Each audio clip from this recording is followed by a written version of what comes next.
وإلى العلامة الحبيب عبد الله بن عمر الشاطري، وإلى العلامة الحبيب حسن بن عبد الله الشاطري، وإلى العلامة الحبيب سالم بن عبد الله بن عمر الشاطري، وإلى مشايخنا في بلاد المصر وفي كل أنحاء العالم، ولمؤلف الكتاب ونفعنا بعلومهم في الدارين آمين. الفاتحة. أعوذ بالله من الشيطان الرجيم. بسم الله الرحمن الرحيم. الحمد لله رب العالمين الرحمن الرحيم مالك يوم الدين. إياك نعبد وإياك نستعين. اهدنا الصراط المستقيم صراط الذين أنعمت عليهم غير المغضوب عليهم ولا الضالين آمين.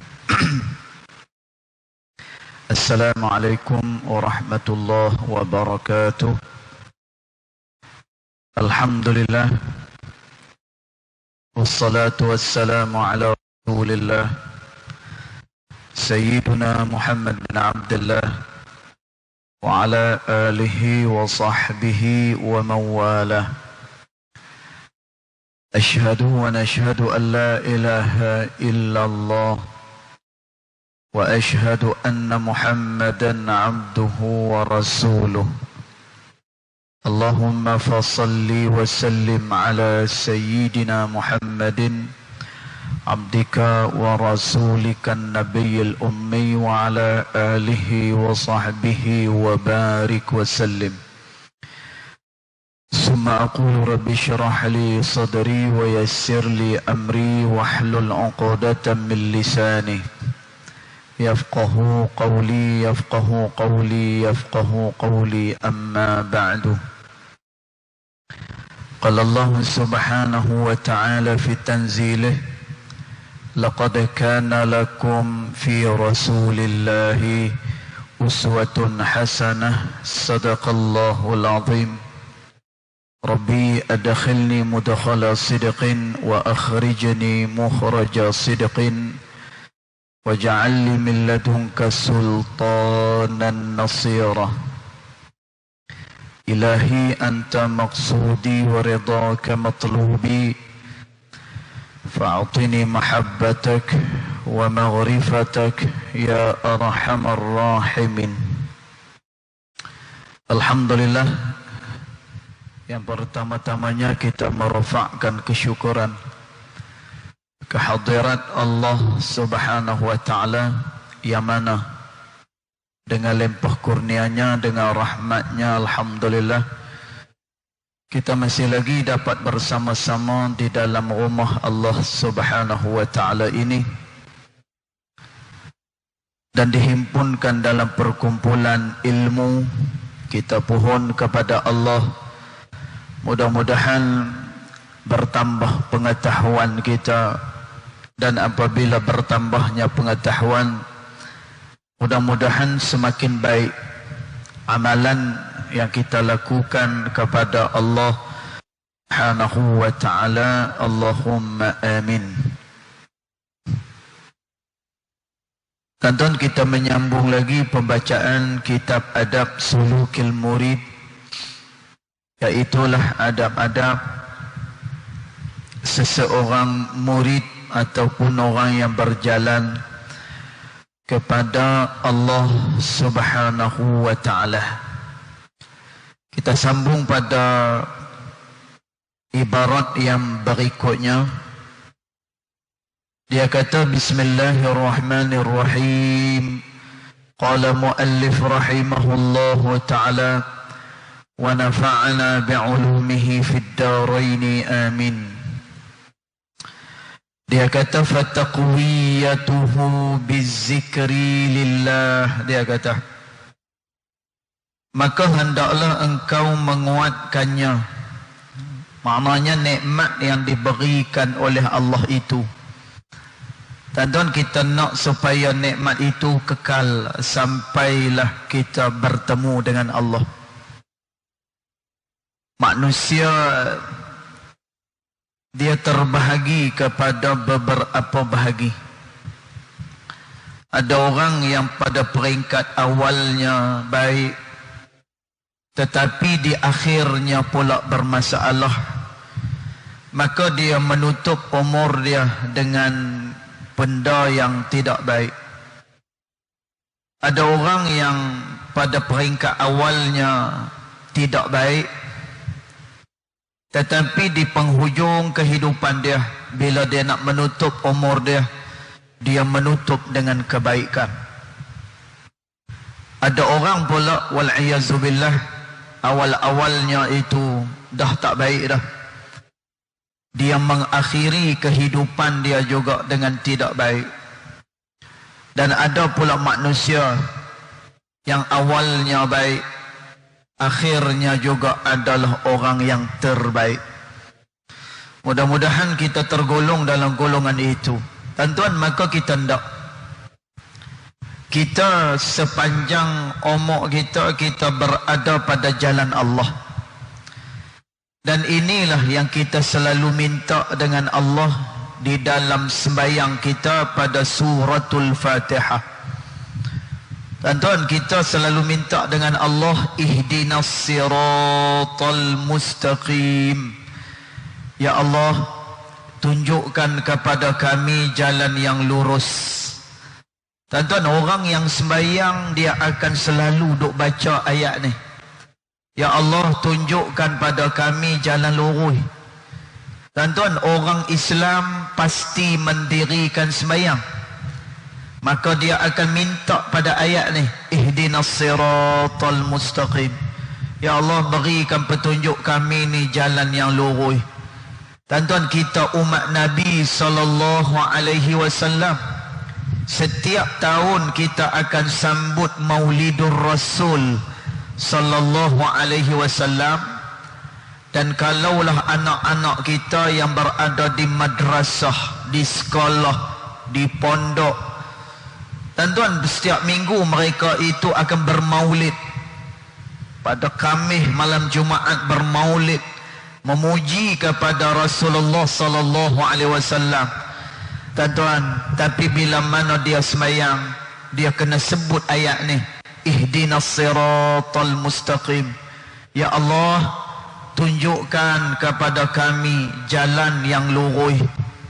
Tuan-tuan, kerana manusia dia tak boleh nak agak, manusia dia tak boleh nak tahu bagaimana keadaan kehidupan dia.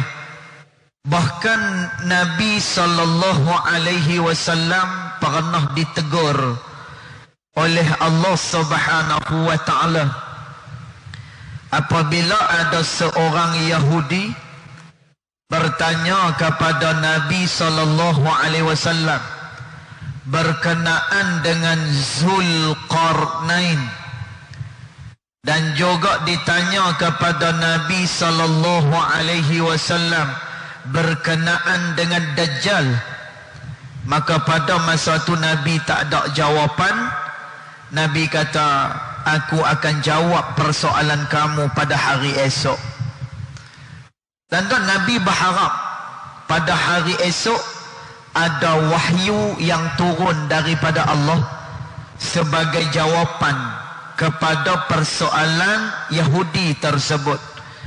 Tuan-tuan, tapi pada hari esok Nabi tunggu wahyu, wahyu tak turun. Nabi tunggu pula lusa pun tak turun. Nabi tunggu lagi sampai kepada peringkat, kata ulama, berminggu-minggu tak turun wahyu daripada Allah Subhanahu wa ta'ala. Akhirnya Allah Subhanahu wa ta'ala menurunkan ayat. Allah Subhanahu wa ta'ala kata, "Hai Muhammad, janganlah kamu katakan hari esok, tetapi katakanlah insya-Allah, iaitulah dengan kehendak Allah Subhanahu wa ta'ala." Tuan-tuan, Allah Ta'ala nak ajak kepada Rasulullah sallallahu alaihi wasallam dan kepada kita sendiri bahawa tidak ada manusia yang tahu masa ke depan ni dia nak jadi apa. Tuan-tuan, dia tak tahu. Maka insya-Allah ianya adalah di dalam kehendak Allah Subhanahu wa ta'ala. Tuan-tuan, mungkin ke depan ni kita tak tahu sama ada kita dapat keburukan atau kebaikan. Namun kita ada pengharapan dengan Allah Subhanahu wa taala. Kita berharap supaya kita ni pada setiap masa akan diberikan kebaikan oleh Allah Subhanahu wa taala. Maka kerana tu kita tak tahu bagaimana kita menutup umur kita, dan kita tak tahu bagaimana ke depan ni. Wal'iyazubillah, mungkin ke depan ni kita akan jauh daripada jalan Allah Subhanahu wa taala. Wal'iyazubillah. Kerana tu kita pohon pada Allah, ihdinas siratal mustaqim. Ya Allah, beri petunjuk kepada kami senantiasa jalan yang lurus, jalan yang betul, jalan yang engkau redai. Tuan-tuan, kita minta kita boleh berada pada jalan tu sehingga pada satu hari esok bertemu dengan Allah Subhanahu wa taala. Tuan-tuan, maka Al-Imam Al-Haddad rahimahullahu taala dia memberikan kepada kita beberapa tips. Dia beri kepada kita beberapa panduan. Bila kita dah mendapatkan nikmat ini, tuan-tuan, nikmat apa dia? Nikmat kita ada hati nak taat kepada Allah. Nikmat terdorong selalu melakukan perkara-perkara yang diredai oleh Allah Subhanahu wa taala. Tuan-tuan, kita dipilih oleh Allah. Lah ni tengok hari hujan. Tuan-tuan, hari hujan ni saya nampak apa ni cuaca ni dia nak hujan daripada keluar rumah tadi. Tuan-tuan, tengok gelapnya, tengok mendungnya. Takkanlah saya seorang je yang perasan, orang lain tak perasan. Tuan-tuan, orang lain mesti perasan benda ni. Dia tengok hari, dia tengok cuaca.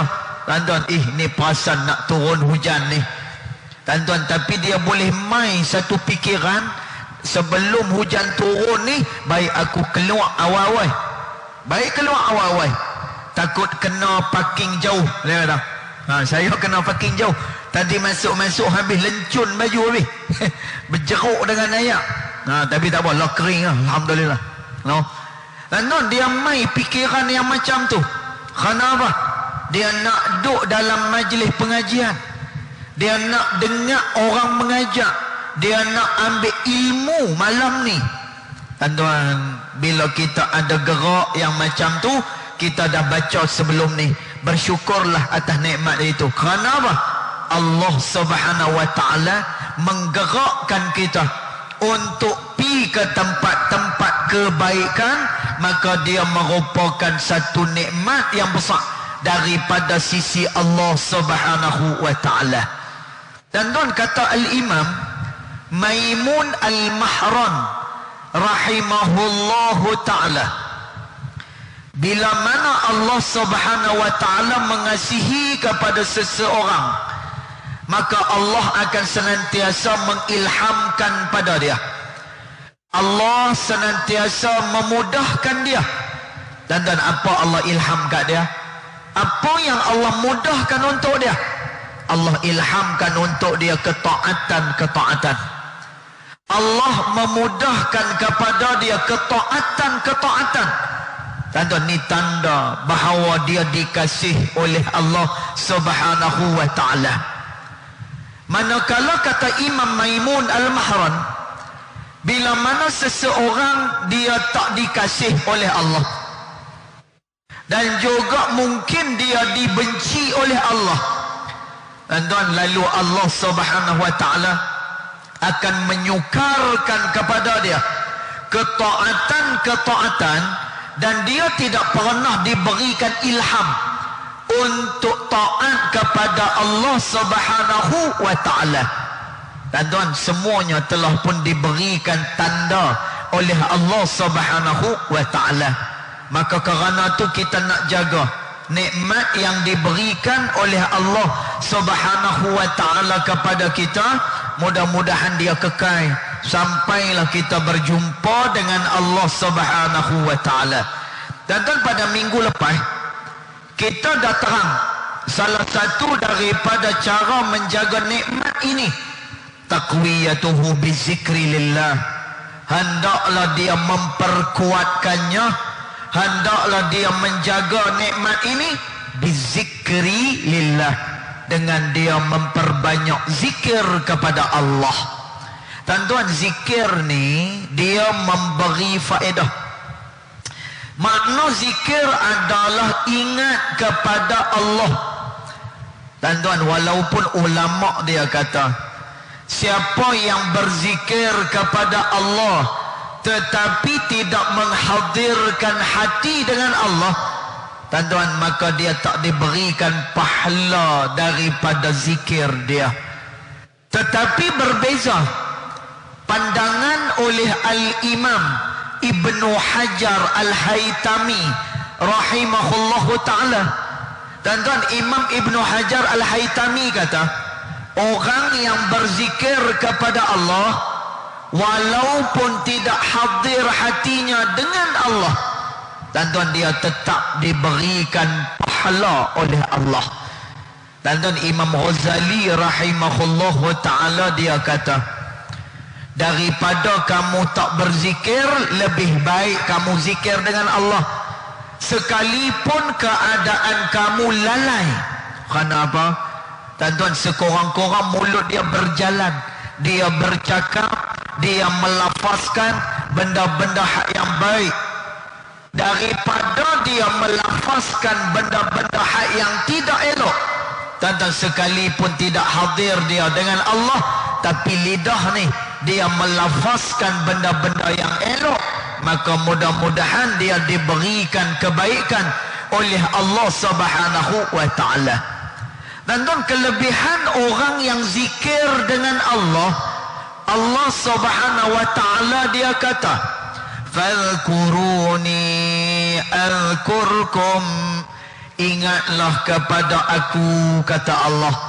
Zikirlah kepada aku, kata Allah.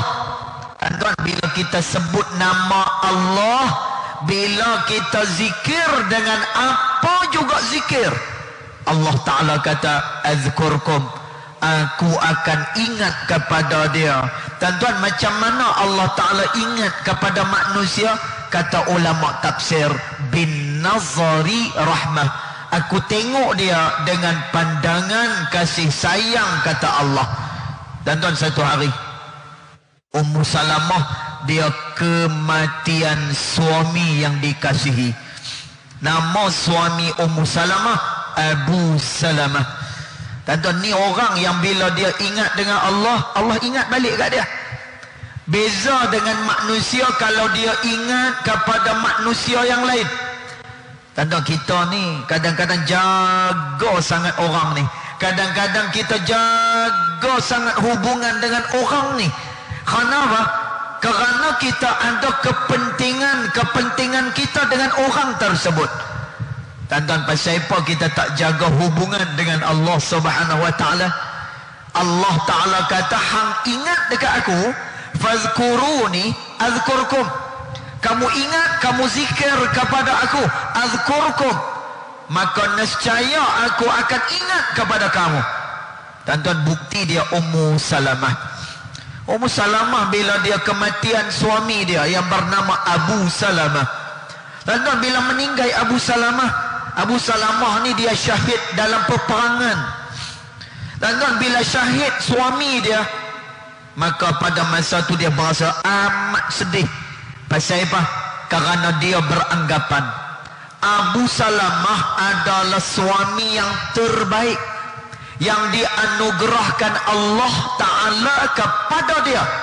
Tuan-tuan, sehingga dia menganggap tak ada orang lagi dah yang boleh menggantikan tempat Abu Salamah. Tuan-tuan, dalam kesedihan dia teringat pesan Nabi SAW.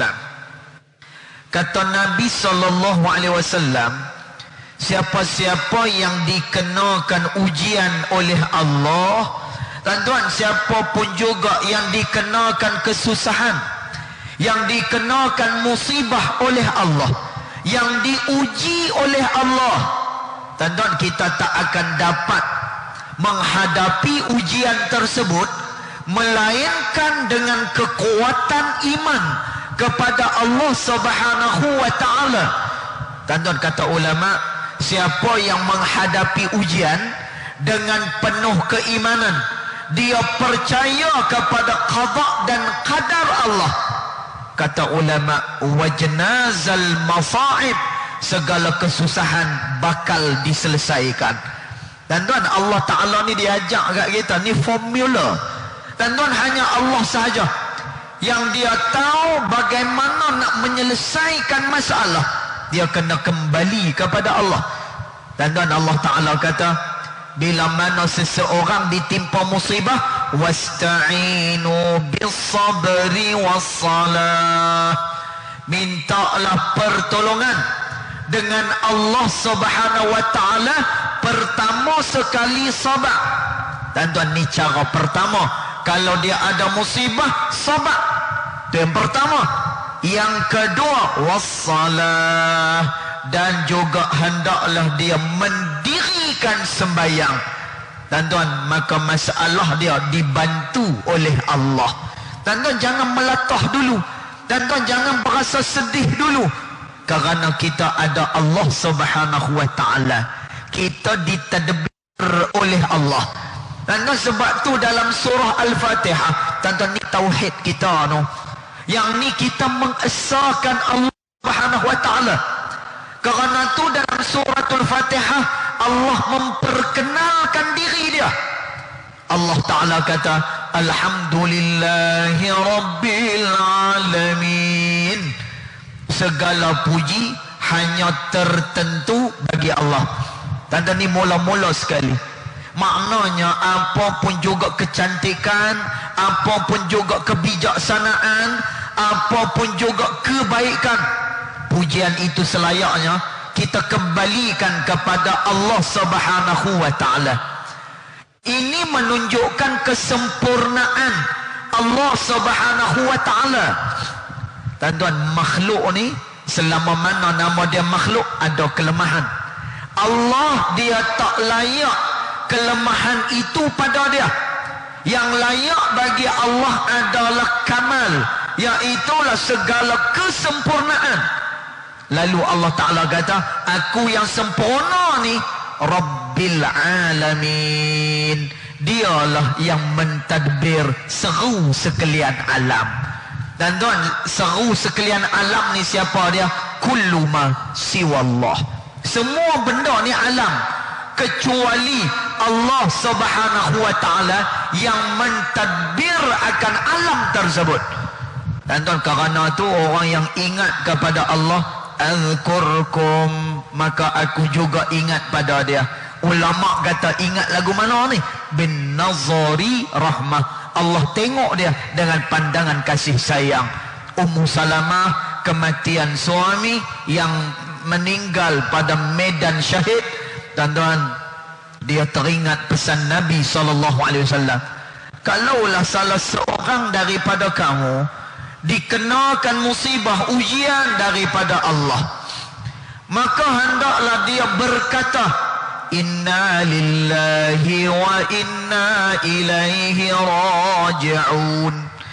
Daripada Allah kita mai, dan juga kepada Allah lah kita akan pergi.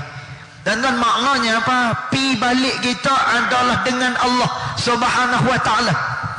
Dan semua benda ni adalah dengan Allah Subhanahu wa ta'ala. Dan cuba kita senaraikan, ada tak benda yang bukan daripada hak Allah Subhanahu wa ta'ala? Allah Ta'ala habaq, lillahi ma fis samawati wa ma fil ardh. Bagi Allah apa yang berada di langit dan berada di bumi, dan juga antara keduanya, kata Allah, yang ni adalah milik Allah. Tuan-tuan, maka Nabi sallallahu alaihi wasallam kata, siapa yang ditimpakan musibah, dia kena sebut benda ni, inna lillahi wa inna ilaihi raji'un. Tuan-tuan, apa kata Nabi sallallahu alaihi wasallam? Kata Nabi sallallahu alaihi wasallam, orang yang ditimpa ujian, musibah, dan juga dia dikenakan kesusahan, dia sebut ayat ni, inna lillahi wa inna ilaihi raji'un. Maka kata Nabi, akan digantikan dengan yang lebih baik daripada apa yang diambil oleh Allah Subhanahu wa ta'ala. Tuan-tuan, tapi jangan kita amai benda ni 3 hari, lepas itu dah telefon ustaz jangan. Dia sebut dah, inna lillahi wa inna ilaihi raji'un. 3 hari dia sebut. Tuan-tuan, lepas 3 hari dia telefon dah, ustaz, tak ada apa-apa pun. Tuan-tuan, tak ada apa-apa pun. Tuan-tuan, kita jangan macam tu. Kerana tu Allah Ta'ala kata, wasta'inu bis-sabri was-salah. Minta tolong dengan Allah dengan sabar. Tuan-tuan, redha dulu dengan apa yang diberikan oleh Allah kat kita. Redha dulu. Kemudian salah, mendirikan sembahyang, jaga hubungan dengan Allah Subhanahu wa ta'ala. Tuan-tuan, kerana apa? Allah Ta'ala nak tengok siapa dia yang boleh meletakkan diri sebagai hamba pada sisi Allah. Tuan-tuan, kita lepas ujian ni, maka kita diberikan kebaikan oleh Allah. Tuan-tuan, Ummu Salamah dia sebut ayat ni siang malam, siang malam, siang malam. Akhirnya dia mendapatkan gantian suami yang jauh lebih baik daripada Abu Salamah. Siapa dia? Rasulullah sallallahu alaihi wasallam. Akhirnya diperintahkan oleh Allah supaya memperistrikan Ummu Salamah sehingga menaikkan darjat dia sebagai ummahatul mukminin. Dia adalah ibu kepada orang-orang yang beriman kepada Allah Subhanahu wa ta'ala. Dan sebab itu jangan tinggal Allah Subhanahu wa ta'ala. Dan sebab itu ada satu syair, cantik syair ni, lagu sebenarnya, tapi lagu ni lo ni payah dah nak jumpa. Dia zaman saya sekolah dulu ni, cerita tahun 80-an 90-an dulu, masa-masa nasyid dia baru nak naik. Tuan-tuan, lirik lagu tu dia kata apa? Lirik nasyid tu dia kata apa? Ya Allah, Engkau sumber kebahagiaan. Ya Allah, Engkau sumber rezeki. Ya Allah, bila aku lapar, Engkau kenyangkan. Ya Allah, bila mana aku berasa gundah gulana, Engkau yang hiburkan. Tuan-tuan, lirik ini dia mengembalikan tauhid kita kepada Allah Subhanahu wa ta'ala. Kerana tu orang-orang yang bila dia berzikir kepada Allah, dan tuan, walaupun dia zikir, dia tak nampak apa pun, dia sebut Allah, Allah, subhanallah, subhanallah, alhamdulillah, alhamdulillah, Allahu Akbar, Allahu Akbar, Allahu Akbar. Tuan-tuan, sampai belumui ayat liar dia. Tuan-tuan, nampak tak ada apa, tapi Allah Ta'ala kata, fadhkuruni adhkurkum. Kamu ingat kepada aku, nescaya aku juga akan ingat kepada kamu, kata Allah Subhanahu wa ta'ala. Dan tuan, dalam lipatan sejarah, belum pernah lagi orang yang bila duduk dengan Allah Subhanahu wa ta'ala, dia mendapatkan kesusahan. Belum pernah lagi dalam lipatan sejarah orang yang bila mana dia mendekatkan diri kepada Allah Subhanahu wa ta'ala, maka dia diberikan kesusahan. Tuan-tuan, belum pernah lagi. Bahkan orang yang mendekatkan dirinya kepada Allah, selalu akan datang kepada dia kesenangan-kesenangan dan juga nikmat-nikmat daripada sisi Allah Subhanahu wa ta'ala. Dan ada satu cerita berlaku kepada Al-Imam Sulaim As-Suyuti rahimahullahu ta'ala, salah seorang ulama besar daripada Damsyik, Syria. Dan dulu di Damsyik, Syria ni, rumah di kota Damsyik, antara bumbung dengan bumbung dia bersambungan. Antara satu bumbung. Rumah ni bumbung dia bersambung dengan rumah sebelah.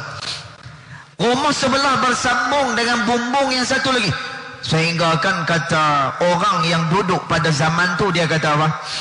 Kami ni kalau setakat nak keluar daripada kota Damsyik, kami boleh berjalan ikut bumbung-bumbung rumah orang ni. Dia boleh berjalan sampai keluar pintu gerbang apa ni kota Damsyik. Tuan-tuan, maka satu hari Sulim As-Suyuti rahimahullahu ta'ala, satu hari pada masa dia tengah belajar dekat sekolah dia, dia belajar dekat sekolah dia, Sulim As-Suyuti. Akhirnya dia habis belajar, dia jadi ulama besar. Dan Sulim As-Suyuti, dia ni pada zaman dia belajar, dia tak ada duit dan juga dia tergolong dalam golongan orang yang fakir miskin. Tak ada apa-apa. Dan satu hari dia berasa lapar. Lapar yang amat sangat. Tuan-tuan, akhirnya dia mengambil keputusan, aku nak pergi masuk rumah orang, kalau ada makanan aku ambil, kemudian aku makan. Dia dah. Tuan-tuan, dia pun panjat sekolah dia.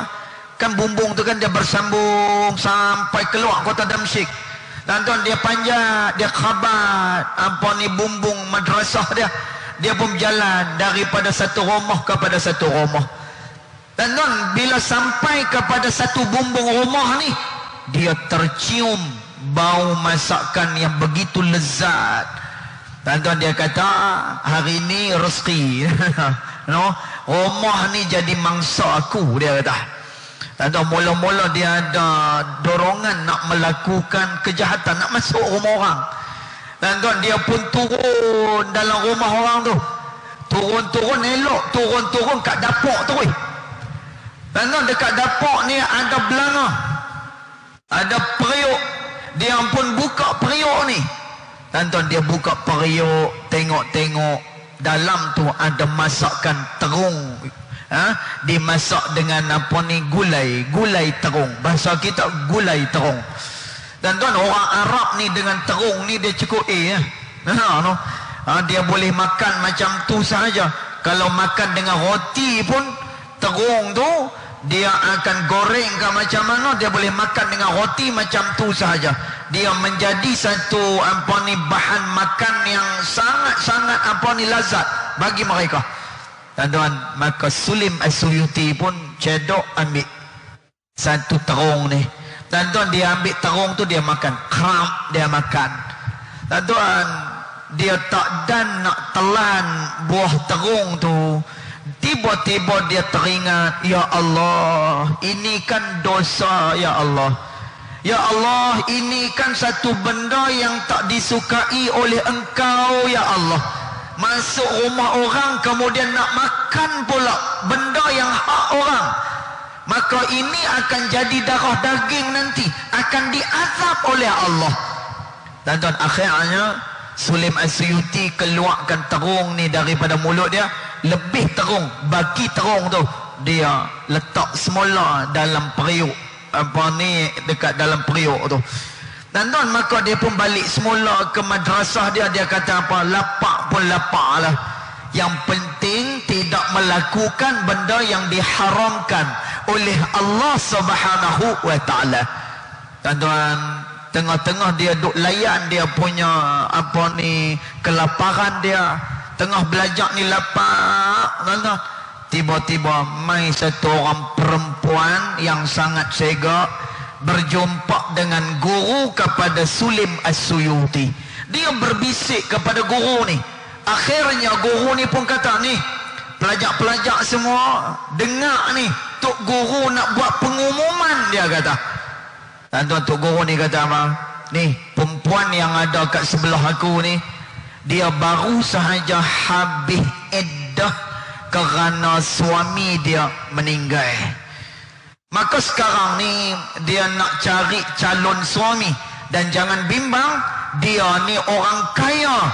Siapa yang menikah dengan dia, semua perbelanjaan dan harta akan dibagi separuh kepada dia. Tuan-tuan, Tok Guru ni pandang muka anak murid seorang-seorang. Akhirnya dipilih Sulaim As-Suyuti rahimahullah ta'ala.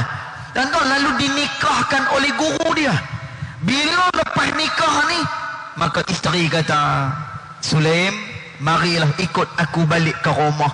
Tuan-tuan, balik-balik ke rumah, kata isteri dia, wahai Sulaim, suamiku yang ku kasihi, bersempena dengan hari perkahwinan kita, aku ada masak-masakan yang lezat pada hari ni.